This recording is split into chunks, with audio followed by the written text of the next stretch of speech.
Yo, there was no internet when I was growing up, essentially, at the beginning, right? I mean, it's been around, but so I'm in my 40s, but not like it is today. And there definitely was no social media. So I am highly interested in how we got to the point of collectively, maybe not you individually, but collectively as a community, society, as a country, feeling like we need social media.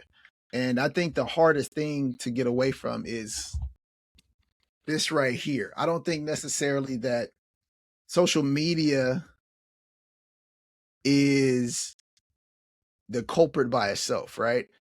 Because you social media is on your phone, but some kind of way phones have become so normal that then you add social media. I feel like it's icing on a cake or something. You know what I'm saying?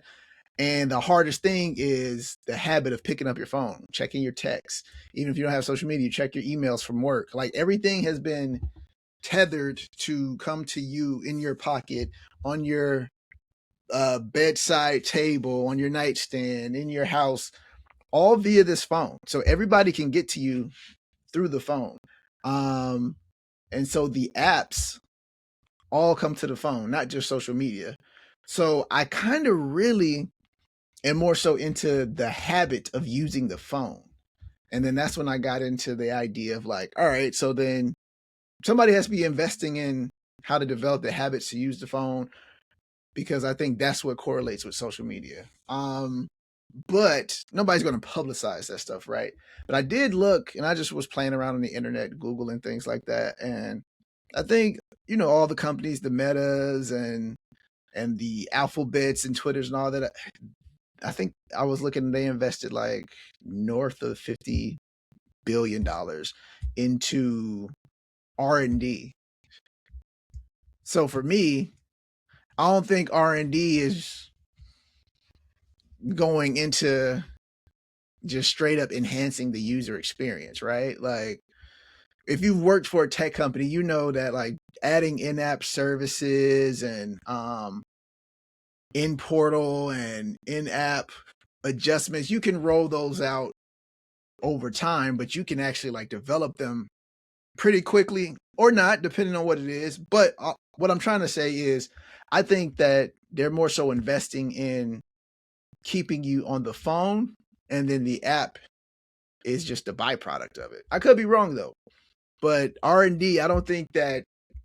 I think that the like button and some other things were super pivotal in the R&D, but now I think we're just more so in, all right, we're just trying to keep you on this phone. So how do we make this phone or these habits control you even more? And so I think that they're investing in habits and like scrolling, and there's no friction to scrolling because you're already on your phone.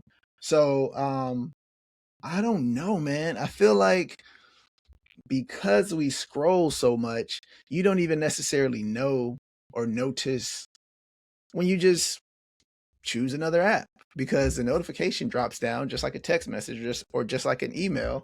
And next thing you know, you're on social media and you're scrolling through social media just like you scroll through your pictures, just like you scroll through your emails, just like you scroll through Slack, just like you scroll through Yelp. Um, I think the difference is social media has things that you can engage with. So I think doom scrolling is terrible, but I think what's more important is trying to figure out how to create a lower friction to do things that are going to get you where you want to go versus the lowest friction, which is scrolling. Like we're already scrolling. And it's crazy because I didn't have a phone till like 20. So I'm like, how does something I've had for arguably less of my life impact me more than the habits I had prior to that? Especially when you think about 50-year-olds, 60-year-olds, like they made it to like 40. Some of them made it from to 30, 40. Some people made it to 50 years old without a phone, without social media. But social media is so heavily invested in because of the attention is an economy. And so if people are spending $50 billion, I think it's on scrolling. I don't know if y'all feel that way, but the habits, it has to be on the habit forming science. I don't think it's on just like, let's make the app more fun. And I say all that to say, this is why you have to be careful when you listen to certain things on social media about willpower or discipline or whatever it is. I just don't think it's that easy. I think if people are spending billions of dollars on this, just like they spend billions of dollars on different things like they tell us that all the food is bad now and we still eat it. They tell us that all the technology and this and that causes cancer and we still do it. And they tell us all these other things that have these negative effects and we still show up to support, to purchase. So I don't necessarily think that willpower or discipline is it. I think that literally the science has been so dialed in that they're leaps and bounds ahead of us in how to defend ourselves against things that will defeat us. So my whole thing is trying to create lower friction for things that I think will benefit me. So now when I come home, it's easier to leave my phone at the door. It's almost like now I'd rather just pick up the remote and watch TV or something. But yeah, I'll have my shoes or whatever, my gym clothes, like all this stuff I'm just like putting in areas that make it easy to access the book. Like I leave a book on my bed or my couch so that it's just there when I land on it.